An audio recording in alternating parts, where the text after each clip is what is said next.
ውድ በጠለስ ሚዲያ ቤተሰቦች ሰላም ጤና ይስጥልን። ይህ በጠለስ ሚዲያ ባሳየ ደርቤ የሚቀርበው የሰኔ 21 ቀን 2018 ዓ.ም የዘወትር ዝግጅታችን ነው። በዛሬው ዝግጅታችን ልዩ መረጃዎችን፣ ወቅታዊ ጉዳዮችን፣ ዕለታዊ ፖለቲካ አጀንዳዎችን ወደ እናንተ የምናደርስ ይሆናል። ስለዚህ ጠለስ ሚዲያን ሰብስክራይብ በማድረግ ሜምበር በመሆን የደወል ምልክቷን በመጫን ኖቲፊኬሽን እንዲደርሳችሁ ማለት ነው። ብሎም ስቲከሮችን በማበርከት እስከ ፕሮግራማችን ፍጻሜ ድረስ አብራችሁ ትቆዩ ዘንድ በአክብሮት ጋብዤ በቀጥታ ወደ ዕለቱ ፕሮግራም አልፋለሁ።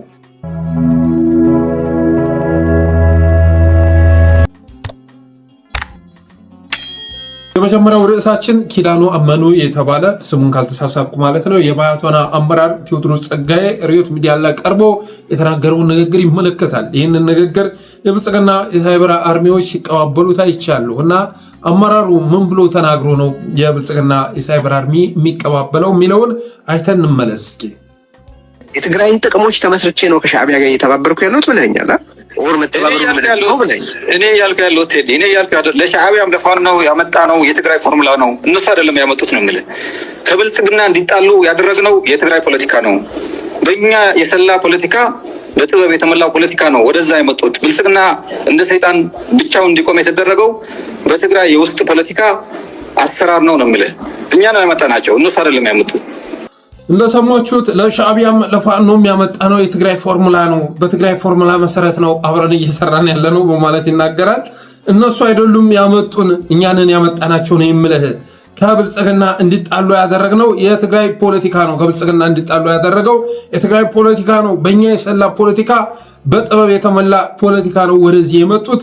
ብልጽግና እንደ ሰይጣን ብቻው እንዲቆም የተደረገው በትግራይ ጥበብ ነው። እነሱ ሳይሆኑ እኛንን ያመጣናቸው ማለት በእብሪት እና በትምክህት የተሞላ ንግግር ሲያደርግ ተሰምቷል። የመጨረሻ የደንቆሮ ፖለቲካ ማለት ነው። በመጀመሪያ ደረጃ ፖለቲካው ቀርቶ ንግግሩም ጥበባዊ አይደለም፣ ጥበብ የተሞላበት አይደለም፣ ጥበብ የሚታይበት አይደለም። ጥበብን ማሰብ የሚታይበት አይደለም። እነሱ ሳይሆኑ እኛንን ያመጣናቸው፣ አገዛዙን ለብቻው ነጥለን ያስቀረነው እኛንን፣ በእኛ ፎርሙላ መሰረት ነው እየተንቀሳቀሱ የሚገኙት ብሎ ማለት የመጨረሻ ትምክህት ነው ብዬ አስባለሁኝ። እና ፖለቲካው ቀርቶ ንግግሩም ጥበብ የተሞላበት አይደለም። የትግራይ ፖለቲካ በተለይ ደግሞ የህወሓት ባያቶና ምናምን የሚባለው ማለት ነው የኤሊቱ ፖለቲካ ደርቆ መቅረቱን ያሳየ ነው። ካለበት ቦታ የማይንቀሳቀስ በአንድ ቦታ ላይ ደርቆ ቁሞ መቅረቱን ያሳየ ነው። ምን ማለት ነው? እነሱ ወስደውን ሳይሆን እኛም ትተናቸው ነው እያሉ ሚዲያ ላይ መዝረክረክ ምን አይነት ሀሳብ ለማስተላለፍ ተሞክሮ ነው?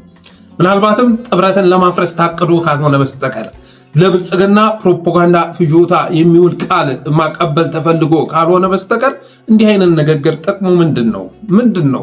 ፋኖንና ሻዕቢያን እኛ በፎርሙላችን መሰረት አምጥተናቸው ነው ከማለት አስቀድሞ ቲፒኤፍ የሚባለውን ሀራ መሬት ላይ ተደራጅቶ ትግራይን ለመውረር የተዘጋጀውን ኃይል እስኪ መጀመሪያ ወደ እናንተ አምጡት።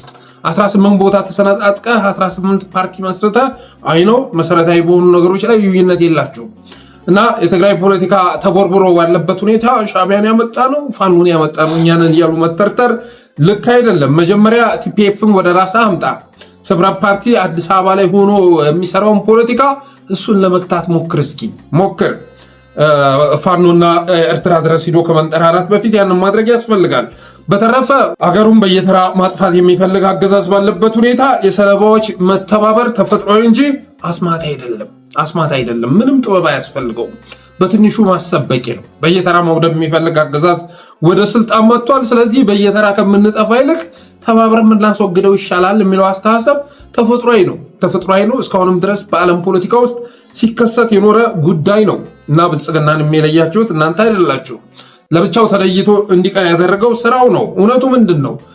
እውነቱ ከተባለ አገዛዙ ትግራይን በመጠቀም አማራን ለማውደም ሲያስብ አማራው ባልታሰበ መልኩ ፈርጥሞ መገኘቱ ለሌላ ሐሳብ ዳረገው፣ ለሌላ ስጋት ዳረገው። ያኔ በትግራይ ጦርነት ወቅት ትግራዮችን ስቦ አማራን አስወድማለሁ ብሎ ሲያስብ የፈረጠመ ፋኖ የሚባል ኃይል መደራጀቱ ስጋት አመጣበት፣ አደጋ ደቀነበት። ፋኖ ብቻ ሳይሆን የአማራ ልዩ ኃይልም የነበረበት ቁመና ከመከላከያ የተሻለ መሆኑ ለስጋት ዳረገው። ከዚያ ህወሓትን ከመቃብሩ ጫፍ ላይ አንጠልጥሎ ወደ ፕሪቶሪያ ወሰደው። እውነቱ መታወቅ ስላለበት ማለት ነው። እና ወደ ፕሪቶሪያ ከወሰደው በኋላ ከኢትዮጵያውያን ባለፈ ከኤርትራውያን ጋር ተባብሬ ይሄን ያህል ከወገርኩ በቂ ስለሆነ አሁን ደግሞ ከአንተ ጋር ተባብሬ አማራንና ኤርትራን መውገር እፈልጋለሁ የሚል ምክር ሀሳብ አቀረበለት። ለማን? ለህወሓት። ማን? ኦህዴድ። እስካሁን ድረስ ከኢትዮጵያውያን ጋር ብቻ ሳይሆን ከኤርትራውያን ጋር ተባብሬ የሚበቃኝን ያህል ወግሬያለሁ። በቀጣይ ደግሞ ከአንተ ጋር ተባብሬ ኤርትራና አማራ ላይ መዝመት እፈልጋለሁ በማለት ለነጌታቸው ረዳ ጥያቄውን አቀረበ። እሺ እንሰበበት ተባለ። እነሱ ግን አስበው ወስነው ከመምጣታቸው በፊት ብልጽግና ለወረራ ቸኩሎ ስለነበር የአማራ ልዩ ኃይል ትጥቅ ይፍታ፣ ፋኖ ወደ እስር ቤት ይግባ የሚል አዋጅ አውርዶ አማራ ምድርን ወረረ። የአማራ ህዝብን የአማራ ክልልን ወረረ። ከዛ ያልጠበቀው ጉዳይ አስተናገደ። ያልጠበቀው ጉዳይ ተከሰተ። ትግራዮችን አምጥቶ አማራን ለማውደም ሲፈልግ ፋኖ የሚባል ባለፈርጣማ ክንድ ኤሊት መደራጀት እንደቻለው ሁሉ መከላከያን ሲያዘምት ደግሞ ልዩ ኃይሉ ፋኖን ተቀላቀለ። ሁሉም ነገር ከቁጥጥሩ ውጭ ወጣ።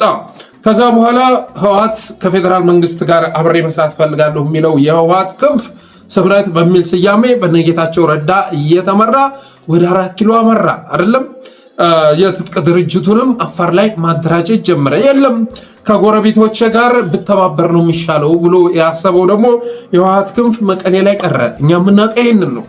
የለም ከአብይ አህመድ ጋር ተሰልፌ አማራ መውጋት ፈልጋለሁ የሚለው ወደ 4 ኪሎ አመራ። ከኦህዴድ ጋር ከፌዴራል መንግስት ጋር ተባብሬ የመሬት ባለቤትነት ጥያቄ ማስመለስ እችላለሁ፣ መጠቀም እችላለሁ ብሎ ያሰበው ወደ 4 ኪሎ ሲያመራ የለም ከአማራና ከኤርትራ ጋር በሰራ ይሻላል ብሎ ያሰበው ደግሞ መቀሌ ላይ እንደቀረ ነው የምናውቀው። ስለዚህ የባህቶና ደናቁርትም ይሁን ሌሎች የቲፒኤልኤፍ ፋይሎች ወደ ሚዲያ እየመጡ ለአገዛዙ አጀንዳ ባያቀብሉ ጥሩ ነው። እኛንን ያመጣናቸው በእኛ ፎርሙላ መሰረት ነው የመጡት፣ ለእኛ ተጠቃሚነት ነው እኛንን ያሰለፍናቸው የሚል ቅስቀሳ ለአገዛዙ ካልሆነ በስተቀር የገደል አፋፍ ላይ ለሚገኘው የቲፒኤልኤፍ ፋይል ጥቅም የለውም። ዛሬ እኮ ፋኖ አስተላለፉን ቢቀይር ምን ሊከሰት እንደሚችል አሳምራችሁ ታውቁታላችሁ። ያ የ2012 2013 ይከሰታል። ከየትኛውም ኃይል ጋር ብትተባበር አማራን ከጎን ሳታሰልፍ የትም ልትደርስ አትችልም። አማራው ለብቻው ተነጥሎ አብይ አህመድን ማስወገድ ከባድ እንደሆነ ሁሉ እናንተ በጭራሽ የምትሞክሩ ጉዳይ አይደለም። ስለዚህ ለኢትዮጵያ ህልውና መከበር ይህን አገዛዝ ለማስወገድ የሁላችንም ትብብር ወሳኝ መሆኑን መረዳት እንጂ አንዱ መሪ፣ አንዱ ተመሪ፣ አንዱ ሸክም ሌላው ተሸካሚ አድርጎ ማቅረብ ልክ ነው ብዬ አላስብም። በተረፈ መረዳት ያለብህ ነገር አቶ ኪዳኑ አመኑ፣ መረዳት ያለብህ ነገር ወታደራዊ አቅማችሁ እንጂ ፖለቲካዊ አቅማችሁ ሙቷል። ፖለቲካዊ አቅማችሁ መሞቱን የሚያሳየው ይሄ አንተ ንግግር በራሱ በቂ ነው። ይህንን አንድ ሰው ጋር በስልክ ተደዋውለህ ብታወራው ችግር የለውም። ቴዎድሮስ ጸጋዬ ጋር በስልክ ተደዋውለህ እንደዛ እያልክ ብታወራው ችግር የለውም። ሚዲያ ላይ መጥተህ ግን የምታተርከርከው አይደለም። አማራዎች ላይ ምን ስሜት ሊፈጥር ይችላል? ኤርትራ ላይ ምን ስሜት ሊፈጥር ይችላል? ለብልጽግና ምን አይነት አገልግሎት ሊሰጥ ይችላል የሚለውን ነገር ማሰብ ያስፈልጋል። በተረፈ ብልጽግና ነጥሎ ያስቀረው የራሱ ክፋት እንጂ የእናንተ ተንኮልና ሴረኝነት አይደለም። ብልጽግና ከህዝብ ተተፍቶ ተነጥሎ እንዲቆም ያደረገው የራሱ ክፋት ነው። የእናንተ ሀሳቢነት፣ የእናንተ ጠቢበኝነት አይደለም። ለሰሜኑ ያለው ጥላቻ ነው ነጥሎ ለብቻው እንዲቆም ያደረገው። ትግራይን እስከምፈለጋት ድረስ አውድም ያለው በቀጣይ ደግሞ የአማራ ኃይል መጥቶ ለስልጣኔ ተቀናቃኝ እንዳይሆን እስኪ ከትግራይ ጋር ደግሞ አጋርነት ፈጥሬ አማራን ልውደም ብሎ ማሰቡ፣ በየተራ ሁሉም ክልል ቁጭ ብሎ ሳይተባበር ይጠፋል ብሎ ማሰቡ የፈጠረው ተጽዕኖ መሆኑን መረዳት ያስፈልጋል። የከፋፍለ ግዛ አስተሳሰቡ ያመጣው ነው። ከፋፍሎ መግዛት ሾርት ተርም የሆነ ጥቅም ቢኖረውም ሎንግ ተርም ግን መጨረሻ ላይ ሰለባዎችን አሰባስቦ የስቃይ ማህበር እንዲመሰርቱ ያደርጋቸዋል። ተባብረውም ደግሞ በየተራ የሚያወድማቸው አገዛዝ ላይ እንዲዘምቱ ያደርጋቸዋል። ስለዚህ የከፋፍለ ግዛ አስተሳሰቡ ውጤት ነው። አቅመቢስነቱ ነው። የነቃ ትውልድ መፈጠሩ ያመጣው ነው። ለኢትዮጵያ የሚበቃ አእምሮ የሌለው ደካማ ስብስብ ወደ ስልጣን መምጣቱ የተነሳ ነው። ምን ሰርተ ነው ብልጽግና እናንተ ለብቻው ተነጥሎ እንዲቆይ ያደረገው? ምን ሰርተ? በአማራና በኦህዴድ መካከል፣ በአማራና በፌዴራል መንግስት ተብየው መካከል ለተፈጠረው ግጭት የአንተ ሚና ምን ሆኖ ነው? ምን ሚና ነበረ በወቅቱ? ግጭቱ ነው አይደለ ልዩነቱን የፈጠረው? አማራ ልዩ ኃይል ትጥቅ ይፍታ፣ ፋኖ 12000 ፋኖ እስር ቤት ካስገባ በኋላ ሙሉ ክልሉን ትጥቅ አልባ አደርጋለሁ ብሎ መንቀሳቀሱ ነው። ይህንን በአማራ ክልልና በፌዴራል መንግስት ግጭቱን የቀሰቀሰው ያ ነው። ያ ነው። ስለዚህ ለዚህ ደግሞ ያንተ ሚና በሌለበት ሁኔታ ወደ ሚዲያ እየመጡ እንደዚህ አይነት እቡይነት ማስተጋባት ተገቢ አይደለም ብዬ አስባለሁ።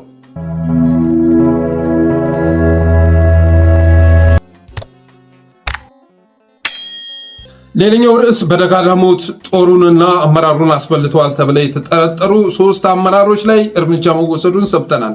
3 አመራሮች ሲረሸኑ 8 የታሰሩ መሆናቸውን ለጠለስ ሚዲያ የደረሰው መረጃ ያመለክታል። በደጋዳሞት ሰሞኑን ከባድ ጉዳት አስተናግዷል አገዛዙ።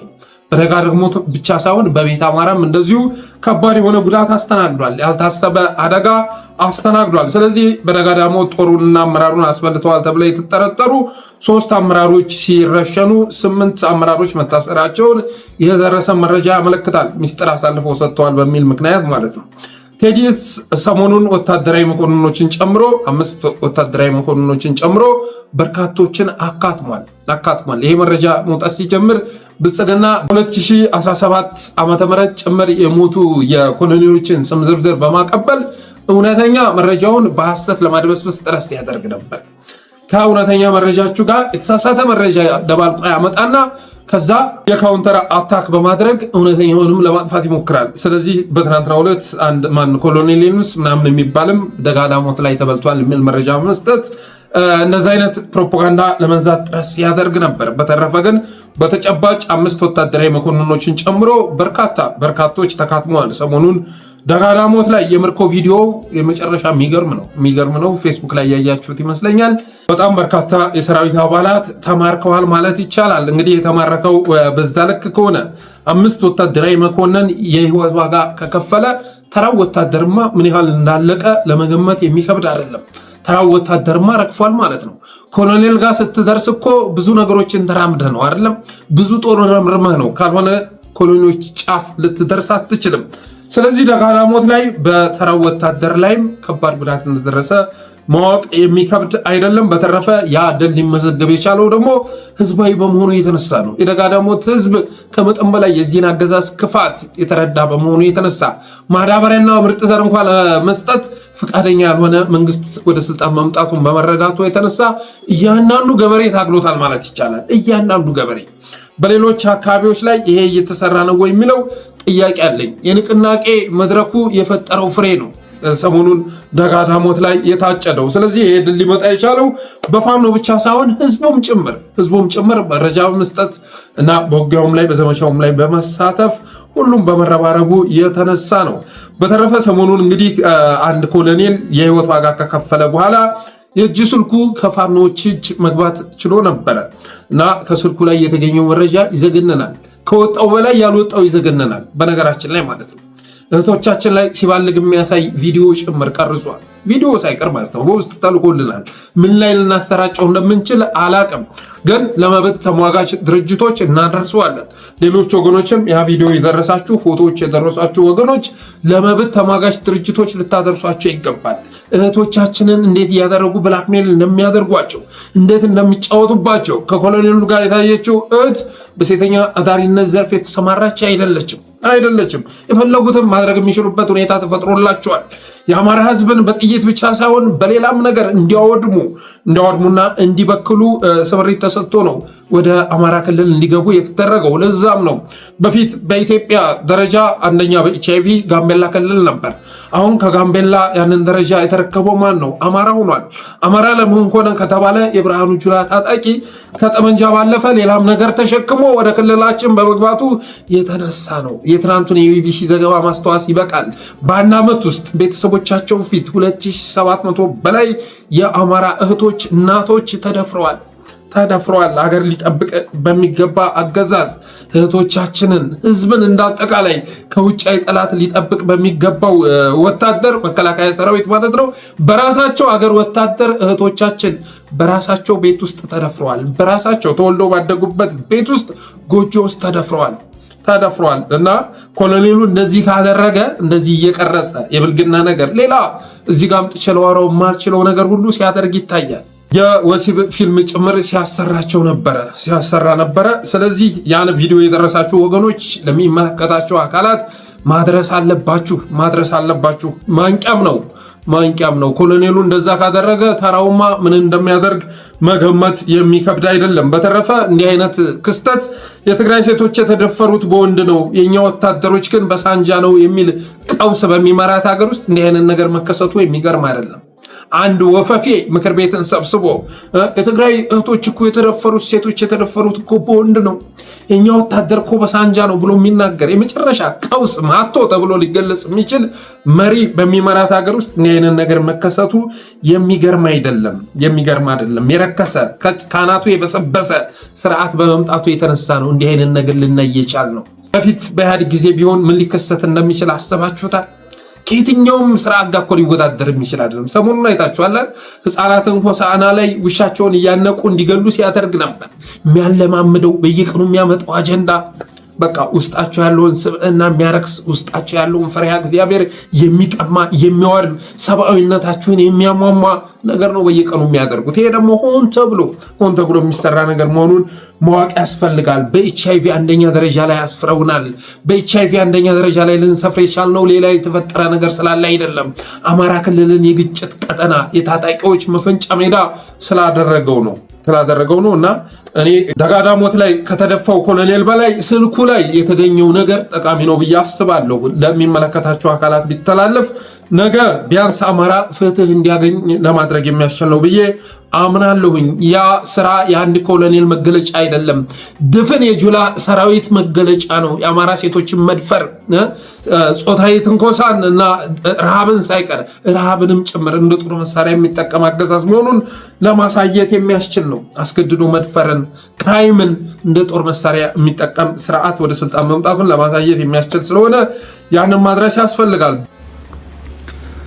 ትግራይ ስላለው ችግር የሚሰቃዩ ሰዎች የሰሜን ዕዝ ጥቃት በሚመለከት ምንም አያነሱም።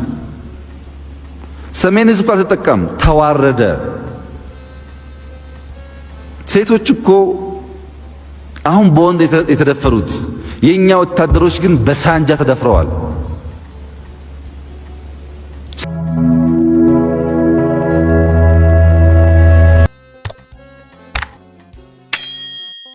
ሌላው ከድሬዳዋ አንድ አስገራሚ ዜና ተሰምቷል። ይሄ ዜና ምን የሚል ነው? ከዚህ ጋር በተገናኘ ከኮሎኔሉ ጋር በተገናኘ ማለት ነው። የኮሎኔል አበራ ባለቤት አስገድዶ የደፈራቸውን ህፃናትና ሴቶች ፎቶ በማህበራዊ ሚዲያ ከተመለከተች በኋላ ፋኖ በፍትሃዊ ፍርድ ገላገለኝ፣ ለቅሶ ብላችሁ ወደ ቤቴ እንዳደርሱ ብለው እድርተኛውን መበተናቸው ተሰምቷል። በጣም አስገራሚ ዜና ነው። ለዘመቻ በሚል ምክንያት ለስራ በሚል ምክንያት ወደ አማራ ክልል ያመራ ባለቤቷ በህፃናትና በሴቶች ላይ ሲፈጽመ የነበረውን ነውር የተመለከተች ባለቤቱ ማለት ነው ለቅሶ የሚባል እንዳደርሱ በማለት እድርተኛውን መበተኗ ተሰምቷል። ይሄ ቀን ፍትህ ያገኘሁበት እንጂ የተጎዳሁበት ስላልሆነ ለቅሶ ብላችሁ እቤቴ እንዳትመጡ በማለት እድርተኛውን መበተኗ ተሰምቷል። በተረፈ ከሞባይሉ ጋር ተያይዞ የተገኙት ሜሴጆች አስገራሚዎች መሆናቸውን ሰምተናል። ከፍ ካለ 30 ሺህ ብር ዝቅ ካለ 20 ሺህ ብር የሚከፈለው ደሞዝ የሚከፈለው ኮሎኔል የባንክ ትራንዛክሽን ግን በሚሊዮን የሚቆጠር ከአንድ አካውንት ወደ አንድ አካውንት ሲልክ እንደነበር የሚያሳዩ መረጃዎች ጭምር መገኘታቸውን ሰምተናል። ሌላው በመቄት ቁራበሳ ሰኔ 20 በተደረገው ውጊያ 42 የብርሃኑ ጁላ ታጣቂ ሲካተም 37 ቁስለኛ መደረጉን የጠረስ ምንጮች ገልጸዋል። በርካታ ትጥቅም የተገኘባቸው ሆነዋል። ምንም እንኳን አገዛዙ የፋኖ መሪን ጨምሮ ደመሰስኩ የሚል ፕሮፓጋንዳ ለመንዛት ቢሞክርም የጦር ቤዝ ተቆጣጠርኩ የሚል ፕሮፓጋንዳ ለመንዛት ቢሞክርም እየተከሰተ ያለው ግን ከዛ በተገላቢጦሽ መሆኑን የሚገልጽ ነው። በ3 ሳምንት ዘመቻ ከ450 በላይ ጦር እንዲከዳ ተደርጓል። ከዚህ በፊት በየተራራው በየሸለቆ ሲንከራተት ነበር ያሉትን ፋኖ ዛሬ ባለ ጦር ቤዝ አድርገውታል። ቤዝ እንዳለው እየገለጹ ይገኛሉ። በየቦታው የሚንቀሳቀስ የሚከትምበት የሚቀመጥበት ቤዝ የሌለው ተንቀሳቃሽ ኃይል ሆኗል። ተበታትኖ የሚሮጥ ኃይል አድርገነዋል ሲባል እንዳልነበር ብሎ ዋነኛ ቤዙን ተቆጣጠር ነው የሚል ፕሮፓጋንዳ ሲነዛ ተሰምቷል። አባቴ እንደዚህ አይነት ነገር የሚታሰብ አይደለም። የ3 ወር ለብለብ ስልጠና በተሰጠው ሰራዊት የፋኖን የጦር ቤዝ ልታስለቀቅ አትችልም። ለዛውም የምኒልክን እዝ ቦሎ እንግዲህ ከሰሜን ወሎ ጋር ሲወዳደር አነስ ያለ የፋኖ እንቅስቃሴ የሚደረግበት ነው። እዛ የሄደው ሰራዊት እንኳን ረግፎ ነው የቀረው። እንኳን ምኒልካውያንን ሊያስለቀቅ ይቅርና የድሮኑ ጉዳይ ልባስ ስላልተገኘለት እንጂ ምኒልካውያን በፈለጉ ጊዜ ወልዲያ ደሴ መግባት እንደሚችሉ በአባናዶ ዘመቻ ማሳየት ችሏል። እንኳን የጦር ቤዛቸውን ለመቆጣጠር ሊታቀድ ይቅርና በተረፈ አገዛዙ እስከ ሰኔ 30 ውጆት የነበረው ፕላን ከሽፏል። የመጨረሻ ዘመቻ ተብሎ ጥምረቱን ለማፈራረስ ፋኖን ለመደምሰስ የሚያስችል ዘመቻ እስከ ሰኔ 30 ማካሄድ አለብኝ ብሎ እስካሁን ድረስ በታሪክ ታይቶ የማይታወቅ ሰራዊት አማራ ምድር ላይ ቢደፋም ያንን እቅዱን ግን ማሳካት አልቻለም። ለማስረጃ መሃል ወደ ቤት አማራ ብትመጣ በየቀኑ የድሮን ድብደባ እየተፈጸመ ቢሆንም በየቀኑ ቀንና ሌሊት የድሮን ድብደባ እየፈጸመ ቢሆንም የንጹሐንን ጎጆዎችና ህይወቶች ከመቅጠፍ ባለፈ ፋኖ ታጣቂዎች ላይ ያደረሰው ጉዳትም ብዛም ነው። በተለያዩ አውደ ውጊያዎች ላይ እግረኛ ሰራዊቱ ያን ያህል ለውጥ ያመጣል ተብሎ አይታሰብም። በሄደበት ሁሉ መማረክ፣ መክዳት፣ እጅ መስጠት መገለጫው ስለሆነ ስለዚህ በምዕራብ ሁሉም በሰሜን ሁሉም ያ አልተሳካም። በሰሜን ሸዋ እንደዚሁ የድሮን ድብደባ እየተፈጸመ ቢሆንም ውጤታማ ተብሎ ሊገለጽ የሚችል ጥቃት ወይም አደጋ ማድረስ አልቻለም። ካሚካዚ ድሮኖችን በየጊዜው አብይ አህመድ በሰፊ ትኩረት አሁን ላይ እያስገጣጠመ ይገኛል።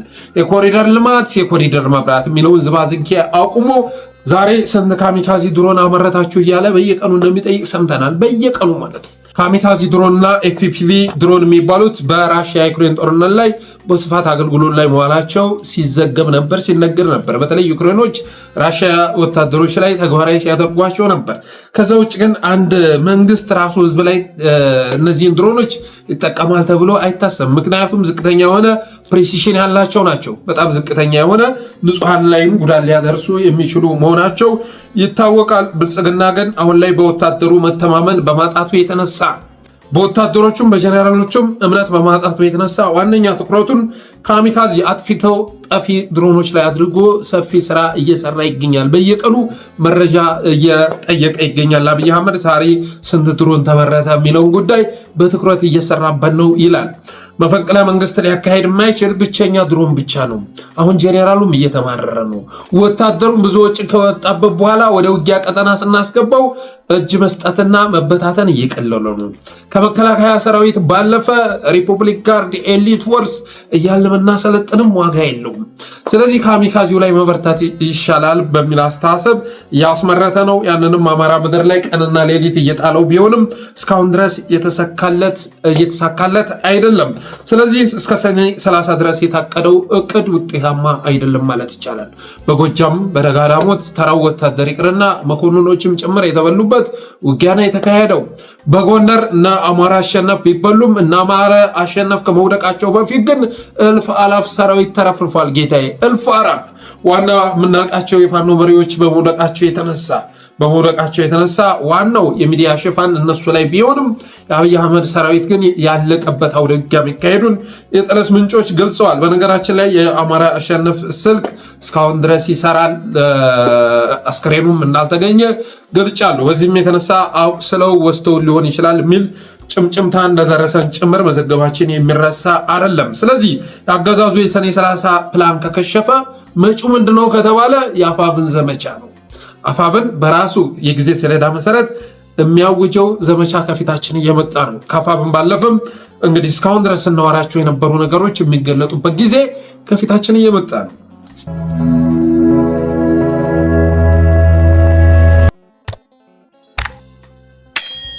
ሌላው አገዛዙ የቤት ኪራይ ተመን ተግባራዊ ሊያደርግ መዘጋጀቱን ገልጿል። የቤት ኪራይ ተመን ይሄ 7000፣ ይሄ 8000፣ ይሄ 5000፣ ይሄ 4000 እያለ ሊተመን መሆኑን እየገለጸ ይገኛል። ለዲሞግራፊ ለውጥ ያመጣቸው ኃይሎች ጥለው እየወጡ ስለሆነ የቤት ኪራይ መቋቋም ተስኗቸው ጥለው ሊወጡ ስለሆነ የቤት ኪራይ ልተምን ነው እያለ ይገኛል። ዋነኛ ዓላማው ይሄ መሆኑን መረዳት ያስፈልጋል። ለአዲስ አበባ ሕዝብ አስቦ እንዳይመስልህ፣ ለአዲስ አበባ ሕዝብ ለአዲስ አበባ ላለው ሲቪል ሰርቫንት ምናምን አስቦ እንዳይመስልህ፣ ለኢትዮጵያን አስቦ እንዳይመስልህ። ፎርዛት ማተር ዲሞግራፊ ለውጥ ብሎ በዚህ በኮሪደሩ ፕሮጀክት ጋር ተያይዞ በርካታ የቀን ሰራተኛ አምጥቶ አዲስ አበባ ላይ አፍሷል። እነዚያ የቀን ሰራተኞች ከኮሪደር ልማቱ በሚያገኙት ገንዘብ፣ በየቀኑ በሚከፈላቸው ገንዘብ ቤት ኪራይ ከፍለው ሰርቫይቭ ማድረግ አልቻሉም። ስለዚህ የዲሞግራፊ ለውጡ ሊከሽፍ ስለሆነ የቤት ኪራይ ተመናለሁ ነው እያለ የሚገኘው። ይሄን መረዳት ያስፈልጋል። እነዚህ ሰዎች ከፍ ያለ እይታ ያላቸው አይደሉም። ለኢትዮጵያውያን የሚያስቡበት ጭንቅላት የላቸውም። በጣም ትርኪ ምርኪ የሆነች የሰፈር አጀንዳ ለማሳካት እንዲህ አይነት ግዙፍ የሆነ እቅድ ይዘው እንደሚመጡ መረዳት ያስፈልጋል። ነገ ደግሞ የኪራይ ቤትን ለወርስ ነው ሊል ይችላል። አባቴ ትርፍ ቤት ያላችሁን ግለሰቦች መውረስ ጀምራለሁ ሊል ይችላል። የማይደረግ ነገር የለም። በሬን ማን ነርቶት አይሉም አይሉም ነው አይደል የሚባሉት። ሚንስቴን ማን ወሸማት አይሉም አይሉም። ቀን የጎደለ ቀን ይደረጋሉ ሁሉም እንደተባለው ነው። በጎጃም በአንድ ወቅት እንደዚህ ተብሎ ተገጥሞ ነበር። ስለዚህ ብልጽግና ባለበት ምድር ላይ ይሄ ይደረጋል ይሄ አይደረግም ማለት አይቻልም። ሁሉም ነገር ጠቃሚ ሆኖ እስካሰቡት ድረስ የመጨረሻ እሱን የምትሉትን ነገር በሙሉ ሲያደርጉ ልታዋቸው ትችላላችሁ። ስለዚህ ነገ ትርፍ ቤት እንደ ደርግ ማለት ነው ሲወርስ ሁሉን እናይ እንችላለን። ሌላው የጣሪያና ግድግዳ ክብር አልከፈላችሁም እያለ መኖሪያ ቤት ማሸግ መጀመሩን ያው በፎቶም ጭምር ተደግፎ መረጃ ደርሶናል። የጣሪያና ግድግዳ ክብር አልከፈላችሁም እያለ መኖሪያ ቤት ማሸግ ጀምሯል። የቀበሌ ቤት ነዋሪዎችን እያስለቀቀ ቋንቋም መሰረት አድርጎ ከተከፋፈለ በኋላ ይህን ግፍ የፈጸሙ 4 የትግራይና የአማራ አመራሮችን ተቆጣጥሬያለሁ እያለም ይገኛል። እነማን ግደይ የሚባሉ አመራሮችን ተቆጣጠር አስባችሁታል? የቀበሌ ቤት አስለቅቀው የአማራ አመራሮች የትግራይ አመራሮች ለሌሎች አሳልፈው በመስጠታቸው የተነሳ በቁጥጥር ስር ዋልኳቸው እያለ ይገኛል። የቀበሌ ቤቶችን እኮ ኦህዴድ ከተቆጣጠራቸው ዘመን አለፈ አይደለም? ለቤተሰቡ ካከፋፈላቸው ዘመን ተቆጠረ።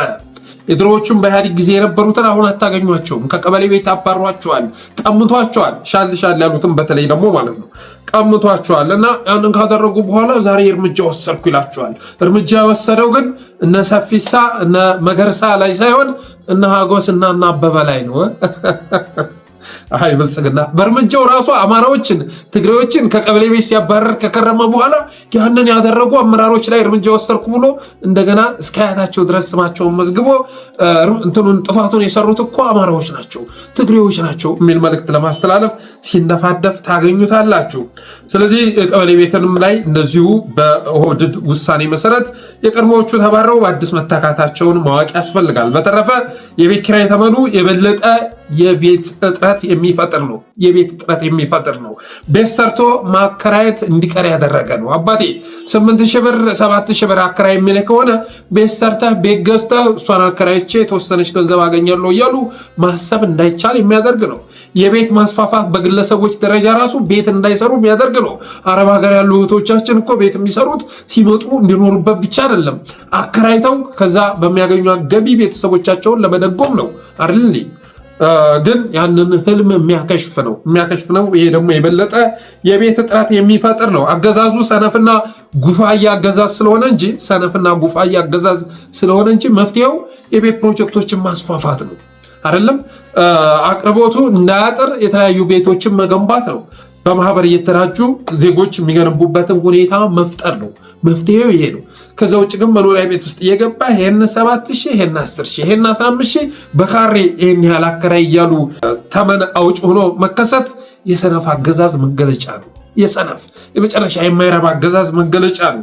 ድሮ ያልነበሩ ነገሮች አሁን ላይ ሊከሰቱ የቻሉት አገዛዙ እየተዳከመ እየተንኮታኮተ በመምጣቱ የተነሳ ነው። እኛ የምናውቀውማ የቦሌ አራብሳ ኮንዶሚኒየም ሳይት ተመረቀ፣ የካባዶ ተመረቀ፣ የኩዩ ፍቼ ተመረቀ እየተባለ ነበር ዜና ሲቀርብ የነበረው አይደለም። የልደታ ተመረቀ፣ የተለያዩ ሳይቶች ማለት ነው። ዛሬ ብልጽግና ክረምት መርሃ ግብር የአቅመ ደካሞችን ቤት ማደስ ይላችሁና እንትን ይዞ ጮለቆ ያካፋ ይዞ ግድግዳ ሲያፈርስ ተውታላችሁ። ከዛ 5 ቤት ይገነባና 500,000 ቤት ገነባሁኝ በክረምት መርሃ ግብር የሚል ሪፖርት ነው ይዞ ሲመጣ የምታዩት። ቤቱን አታዩትም። ሪፖርቱ 500,000 ይላችኋል፣ 300,000 ይላችኋል። በፊት ግን ሳይቱን ታገኙታላችሁ። ሳይቱን ሄዳችሁ ተንቀሳቅሳችሁ ቱሉ ድምቱ ብትል፣ ኮየ ፈቼት ብትል፣ ለገጣፎ ብትል፣ ቦሌ አራብሳ ብትል ስንቱ ተዘርዝሮ ያልቃል። ሳይቱን ከነቤቶቹ ታገኟቸዋላችሁ። ያን ማድረግ ስላልቻለ ዛሬ ወደ ተመን መጥቷል። ይሄ ጉዳይ ግን የበለጠ የቤት እጥረት እንዲከሰት የሚያደርግ ነው። በተረፈ ይሄ ሁሉ እርምጃ ሚድል ክላሶችን የሚያጠፋ ነው። ሚድል ክላስ የሚባል የህብረተሰብ ክፍል እንዳይኖር የሚያደርግ ነው። እንደውም እህታችን ምን ብላ ተናገረች? ዛሬ በኢትዮጵያ ሃይ ክላስ የምትሏቸው አለ፣ ሌላው ሎወር ክላስ ነው። ከድህነት ወለል በታች የወረደ ማህበረሰብ ነው። ሚድል ክላስ የሚባለው ጠፍቷል በማለት ስትናገር ትሰማታላችሁ። ይኸውላችሁ በጣም የሚያሳዝን እውነት ልንገራችሁ። ኢትዮጵያ ውስጥ አሁን ላይ ሚድል ክላስ የሚባለው የሊቪንግ ስታንዳርድ የለም። አፈር ግጠሽ አፈር ቅመሽ ሰማይ ባጠሽ ሀብታሙኝ ወይ ድሃውኝ፣ ድሃና ሀብታም ብቻ ነው ያለው። ላይክ ሬንጁ በጣም ሰፍቷል፣ በጣም ተለያይቷል።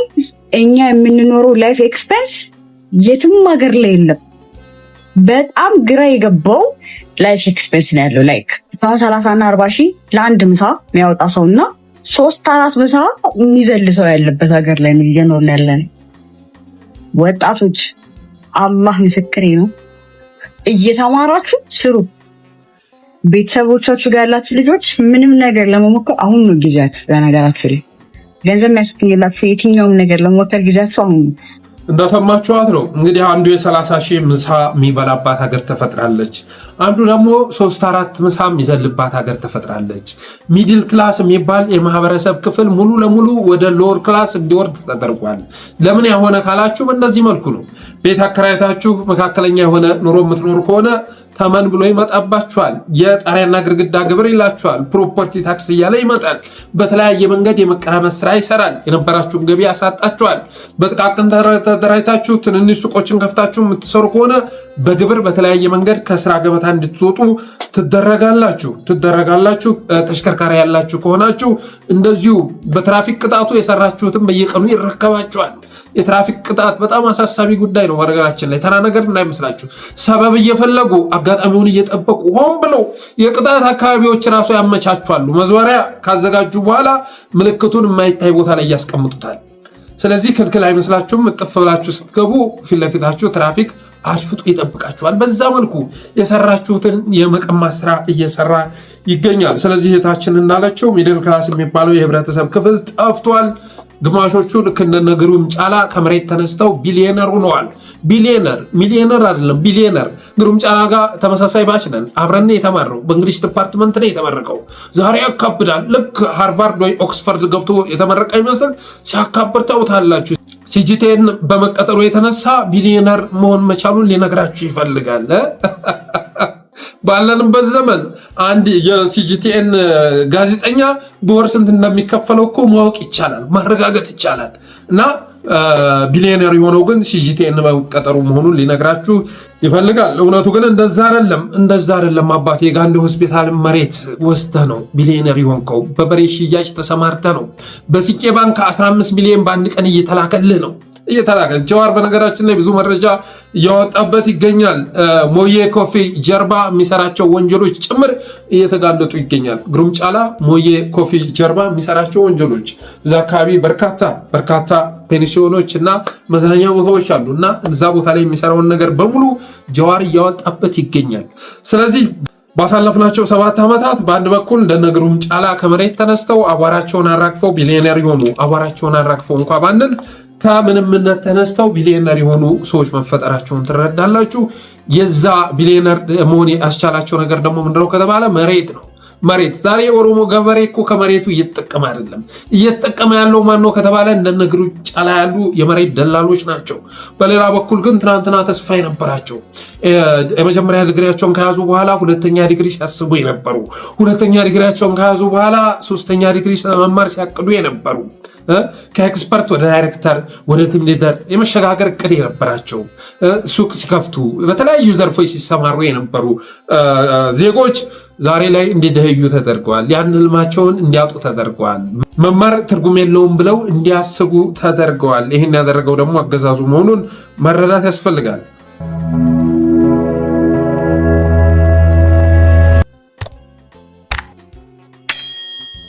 ሌላኛው ርዕስ የዓለምሸት ደግፌ ንግግር ይመለከታል። ጄኔራል ዓለምሸት ደግፌ ሰሞኑን የሚገርም ንግግር አድርጓል። ብዙዎቻችሁ በብዙ ሚዲያ ሲተነተን ስለነበር አብዛኛዎቻችሁ ያን ንግግር አይታችሁታል ብዬ አስባለሁ። ስለዚህ ቪዲዮውን ማምጣት አያስፈልግም። ኢትዮጵያ በቂ የተፈጥሮ ሀብት አላት፣ ግን የልሂቃኑ ስስት እና እኔ ብቻ የሚል አስተሳሰብ ወደ ጦርነት አስገብቶናል በማለት ተናገረ። ይህ ንግግር ግን የሚገልጸው ማንን ነው? አፋብንን ነው የሚገልጸው? ይሄ ንግግር የሚገልጸው ቲፒኤልኤፍን ነው? ማንን ነው የሚገልጸው? ይሄ ንግግር የሚገልጸው በዋናነት ኦህዴድን ነው የሚገልጸው፣ አብይ አህመድን ነው የሚገልጸው። በቂ የሆነ ሀብት ቢኖራትም ኢትዮጵያ እኔ ብቻ ልዝረፍ፣ የነበረ ነገር ላሳጣ እኔ የሰላም አየር ውስጥ እንናፈስ አንተ በጦርነት ውስጥ ወድቀህ ትኩስ አስከሬን በየቀኑ እያዘናፈልክ አልቅስ የሚለው አስተሳሰብ ማንን ነው የሚገልጸው? አብይ አህመድን ነው የሚገልጸው? ብርሃኑ ጁላን ነው የሚገልጸው? ሽመልስ አብዲሳን ነው የሚገልጸው? ምንም እንኳን አለምሸት ደግፌ ይህን ንግግር ያደረገው ለሌሎች ተፋላሚዎች ቢሆንም በዋናነት ግን ስስታም ስግብግብ ተብሎ ሊገለጽ የሚችለው እሱ የሚያገለግለው አገዛዝ ነው። ለጦርነት 11 ቢሊዮን ዶላር ባክኗል አለ። ከደርግ ጊዜ የነበረውን የአሁኑ 7-8 ዓመታት ደግሞ ከዛ ጋር የሚወዳደር አይደለም። በዚህ ይሄም ብር ወደ ልማት ቢውል ኖሮ 2000 ትምህርት ቤት ከ100 በላይ ሆስፒታል 10 ዩኒቨርሲቲ መገንባት ይችል ነበር በማለት ቁጭቱን ሲገልጽ ይሰማል። መገንባቱ ቀርቶባችሁ ማውደሙ አለማውደሙ በተሳካላችሁ። ይህንን ነው የምንለው። ከናንተ አዲስ ትምህርት ቤት የሚጠብቅ የለም። አዲስ ዩኒቨርሲቲ የሚጠብቅ የለም። ዩኒቨርሲቲ መገንባት የማይፈልገው ሽንፊላ ጠቅላይ ሚኒስተርማ ወደፊት እኮ ዩኒቨርሲቲ አይገባም፣ ዩኒቨርሲቲ የሚባል ነገር ዝግ ነው የሚሆነው፣ ሁሉ ነገር በኤአይ ነው የሚሆነው። ስለዚህ መስራት ያለብን ማለት ህጻናት ላይ ነው እያለ ቼክ የማይደረጉ የማይታዩ ነገሮች ላይ ትኩረት አድርገን እየሰራን ነው እያለ ሲቀባጥር ነበር። ስለዚህ ከአብይ አህመድ የሚጠበቅ ዩኒቨርሲቲ የለም፣ የሚጠበቅ ሆስፒታል የለም። አለምሸት ደግፌ ወይ ልብ ካለህ ትምህርት ቤት ባትገነቡ እንኳን ከዚህ በላይ መውደም የለባችሁም ብለህ ለእነ አብይ አህመድ ንገራቸው። ጤና ጣቢያ የሚወድመው እስከ መቼ ድረስ ነው ብለህ ንገራቸው። ስለሌላው ግንባታ የምናወራበት ጊዜ ላይ አይደለንም። በተረፈ እስካሁኑን በጦርነት የባከነውን የከሰረውን ስትደምር የወደመውንም አብረህ ብትደምረው ጥሩ ነበር። በአማራ ምድር እኮ አሁን ከጠቀስከው ሆስፒታል በላይ የተሰሩ ሆስፒታሎች እኮ ወድመዋል። ጤና ጣቢያዎች እኮ ወድመዋል። ኤፍቲሲዎች እኮ ወድመዋል። ትምህርት ቤቶች ወድመዋል። መሰረተ ልማት የሚባለው ነገር በሙሉ እኮ ወደ ጥንት ተመልሷል። ወደ ደርግ ዘመኑ ተመልሷል። ባለፉት 27-30 ዓመታት ተገንብተው የነበሩ ነገሮች በሙሉ እንዲፈራርሱ ተደርገዋል። የጤና ኤክስቴንሽን ቢሮዎች ፈራርሰዋል። እሱንም ብትደምረው ጥሩ ነው ማለት እንፈልጋለን። በተረፈ ምን አለ? ፋኖዎች በፍጹም በዓላማ ከማይገናኙት ገንጣይ ጋር ተጣምረው እየወጉን ነው አለ። ከቲፒኤልኤፍ ጋር ከኦላ ጋር ተጣመሩብን እያለ ሲያለቅስ ተሰምቷል። ተጣመሩብን ወደዛ እንዲገቡ ማናደረጋቸው የሚለውን ጥያቄ ግን መመለስ ነበረበት። ማን ነው ወደዛ እንዲገቡ ያደረጋቸው? በአማራ ምድር ላይ የታወጀው ጦርነት ዓላማው ምንድን ነበረ?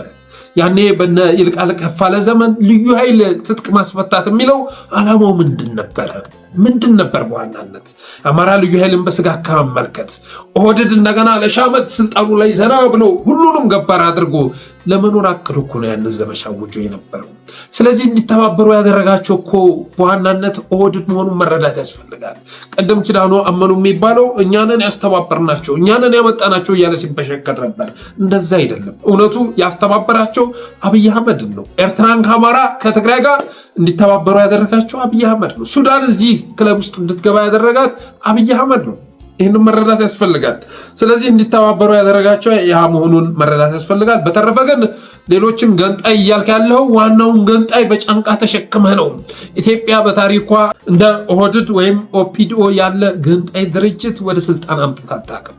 በጣም በአጭር ጊዜ ውስጥ የነበሯትን ነገሮች የበጣጠሰ እና አገር ያፈረሰ በዛ ስኬታማ የሆነ እንደ ኦፒዲኦ አይነት አገዛዝ ኢትዮጵያ አስተናግዳ አታውቅም። እንደ ብልጽግና ፕሮስፐሪቲ ፓርቲ ያለ አገዛዝ ኢትዮጵያ ምድር ላይ እስካሁን ድረስ ተከስቶ አያውቅም። ስለዚህ ዋናው ገንጣይ ኦህዴድ ነው። አዲስ አበባ ላይ የሚሰሩ ስራዎች ዋነኛ ዓላማ ኢትዮጵያን ያስተሳሰረችውን ከተማ በመነጣጠል ታላቋን ኦሮሚያ ማዋለድ ነው። በነገራችን ላይ የሰሊጥ ፖለቲከኛው ሳይቀር ይህንን አሁን መረዳት ጀምሯል። በሚዲያዎቹ በኩል እንደዚህ አይነት መልእክት እያስተላለፈ ነው።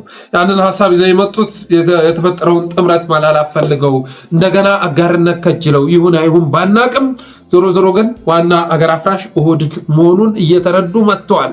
ላለፉት 5-6 ዓመታት እዛ ጋር ካለው የሰሊጥ ፖለቲከኛ ጋር ተናቦ ኦህዴድ አማራውን ሲወድመው እንቅልፋቸውን ሲለጥጡ የነበሩት እነ ሙልቀን ተስፋው ለአንድ ቀን ኦህዴድ ይህን ያህል ጊዜ ሲወረን አንዲት አርቲክል ጽፈው የማያውቁት እነ ሙልቀን ተስፋው ዛሬ ላይ መጥተው ኦህዴድም ቲፒኤልኤፍም አይጠቅምም እያሉን ይገኛሉ።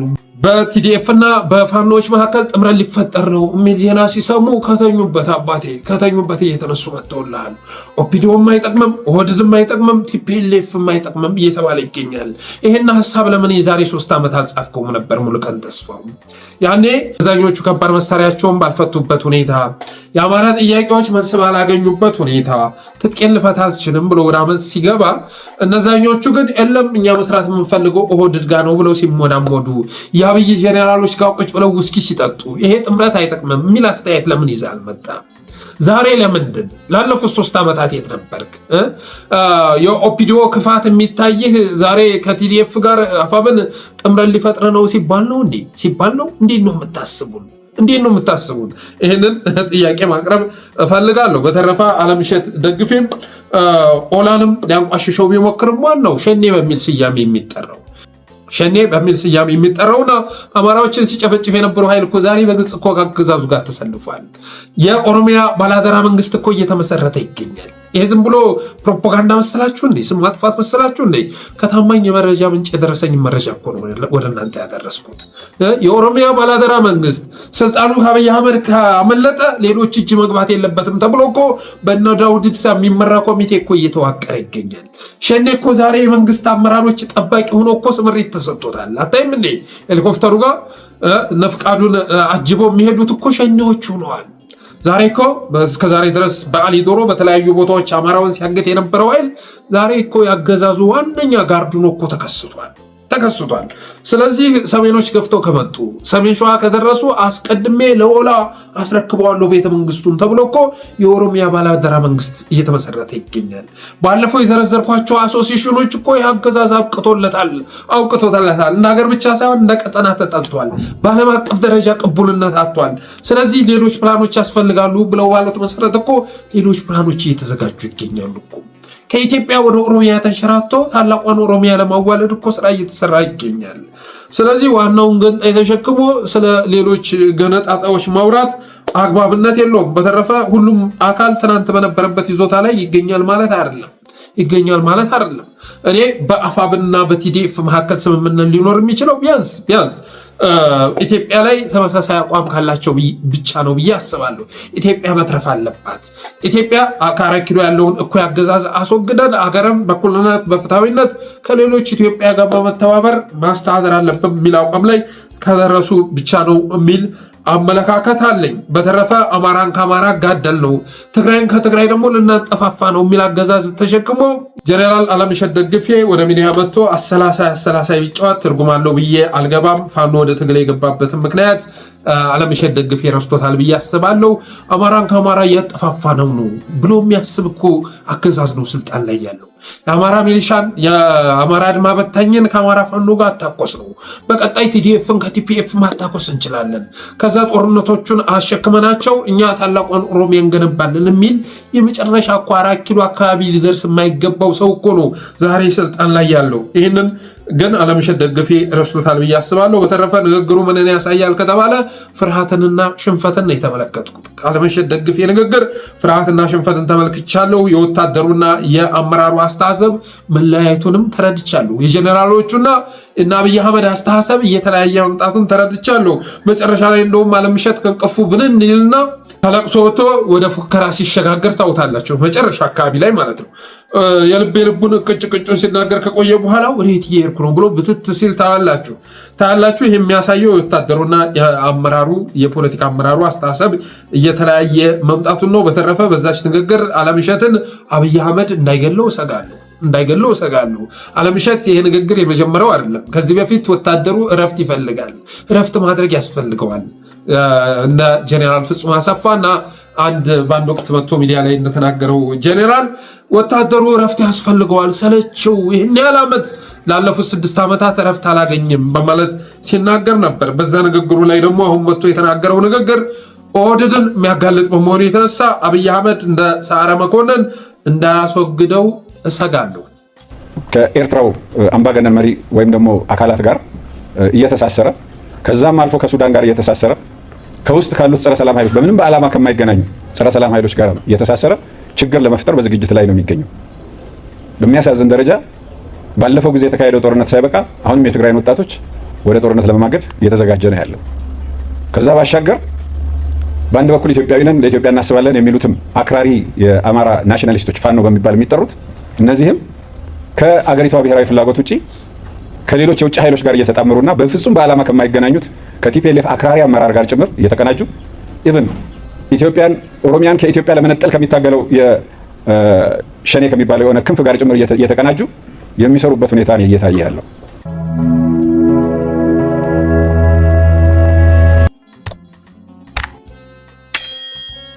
ሌላው ወደ ቀጣይ አጫጭር ርዕስ ሲሸጋገር የኮሎኔል መስፍን አርአያ የምክክር ኮሚሽን እንግዲህ ሐምሌ 8 ምክክሩን ለማካሄድ ማቀዱን እየገለጸ ይገኛል። አለምሸት ኤሊቱ ከውይይቱ ይልቅ ጦርነትን መምረጡ አገር ዋጋ እንዳስከፈለ ተናግሯል። በዚህ ንግግሩ ላይ ኤሊቱ ከውይይት ይልቅ ጦርነትን መምረጡ አገርን ዋጋ እያስከፈለ መሆኑን ተናግሯል።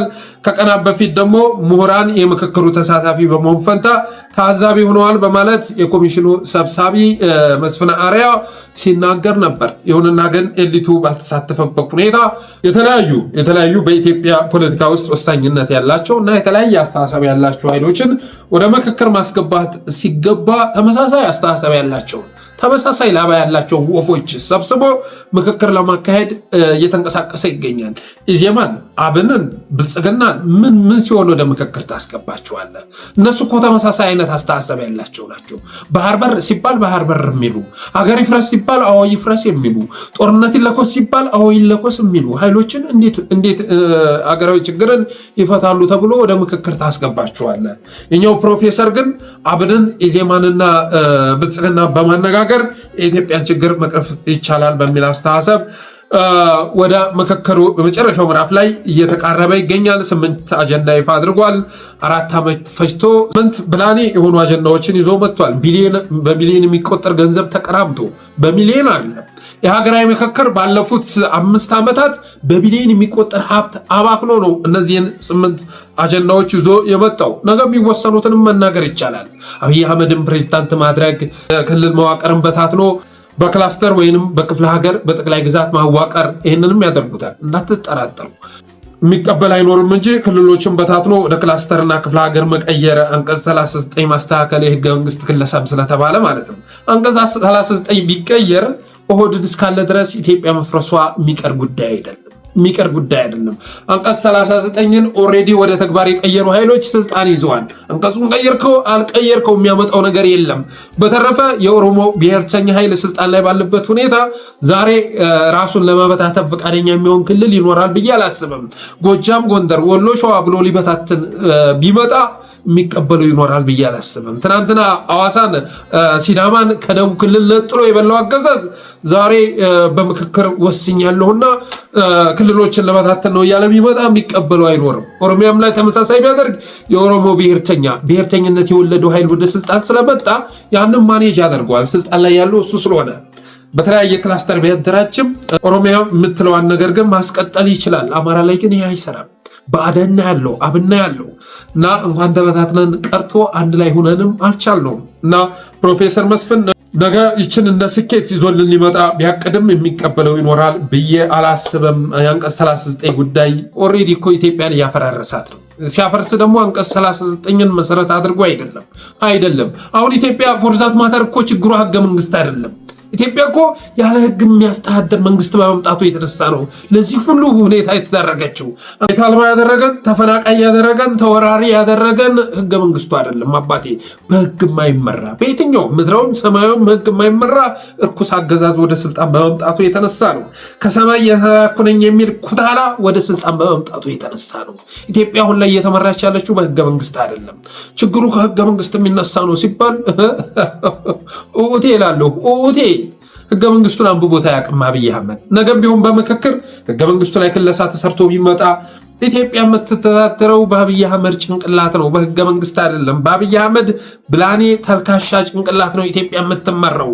7ኛ ክፍል ላይ አቋርጦ ሳለ ፒኤችዲ ያስኩ በሚለው በአብይ አህመድ ጭንቅላት የምትመራ አገር ስለሆነች ነው ለዚህ ሁሉ ችግር የተዳረግነው። ስለዚህ ፕሮፌሰር መስፍን የትውልዱ ብቸኛ ተስፋ ላይ የቀለደ ቢሆንም የሀገር ተስፋ ላይ የቀለደ ቢሆንም ግን ሐምሌ 8 የሚያደርገው በዛ ወስኖት የሚመጣው አጀንዳ ሁሉ ህዝባዊ ቅቡልነት ይኖረዋል ብዬ አላስብም። ሌላው የሃይማኖት ግጭትን በተመለከተ ዛሬ ዳንግላ ታላቅ የሃይማኖት አባት መገደላቸው ተሰምቷል። ሼህ ሶፊያ የተባሉ አባት መገደላቸው ተሰምቷል። ከትናንት ወዳ በባቲኝ እንደዚሁ አንድ ቄስ መገደላቸውን ገልጬ ነበር። የአርሲውን እዚህ ላይ ደምሩት። በአዲስ አበባ በፕሮቴስታንትና በኦርቶዶክሳውያን መካከል ቸርቻችን ፈረሰ በሚል ምክንያት ግጭት ለመቀስቀስም ሰፊ ስራ እየተሰራ ይገኛል። በደቡብም በተመሳሳይ መልኩ በተለይ ደግሞ ሙስሊምና ኦርቶዶክስን ለማጣላት በተለያዩ አካባቢዎች ላይ እሳት የማቀጣጠል ስራ እየተሰራ ይገኛል። ሁለቱንም መዋቅሮች የእስልምናውንም ስንመጣ መጅሊሱን በኦርቶዶክስም ስንመጣ ሲኖዶሱን የተቆጣጠረው አገዛዝ መዋቅሮችን ተቆጣጥሮ እልቂት ለመፍጠር እየሞከረ ይገኛል። ይህንን መረዳት ያስፈልጋል ኢትዮጵያውያን። እኛ ጉያ ውስጥ በሚለኮስ እሳት በዋናነት ሰለባ የምንሆነው ራሳችን ነን። ስለዚህ አገዛዙ እንደዚህ አይነት ነገር ሲመጣ አንቀበልህም ማለት ያስፈልጋል። ከማንነት ፖለቲካ ወጥቶ የሃይማኖት ፖለቲካ ውስጥ ገብቶ በዛ መልኩ ላይ ያጠፋፋን ጥረት እያደረገ ነው። ዛሬም በዳንግላ ታላቅ የሃይማኖት አባት በመገደላቸው የተነሳ ህዝቡ ተቆጥቶ ወደ አደባባይ ወጥቷል። ህዝቡንም ለመበተን ጥይት ሁሉ ሲተኮስ እንደነበር ሰምተናል። ይሄ ሁሉ ግን ኢትዮጵያውያንን በሃይማኖት ለማጣላት የሚደረግ ጥረት መሆኑን መረዳት ያስፈልጋል እላለሁ። በተረፈ አብራችሁ ስለቆያችሁ አመሰግናለሁ። የጠለስ ሚዲያ ሜምበር ሰብስክራይበር በመሆን ስቲከሮችን ማበርከት ብሎም ዝግጅታችንን ላይክ፣ ሼር እያደረጋችሁ ለሌሎች በማጋራት ሚዲያችሁን አበረታቱ ብዬ ዛሬ ዝግጅቴን ቋጫለሁ። ክበሩልኝ።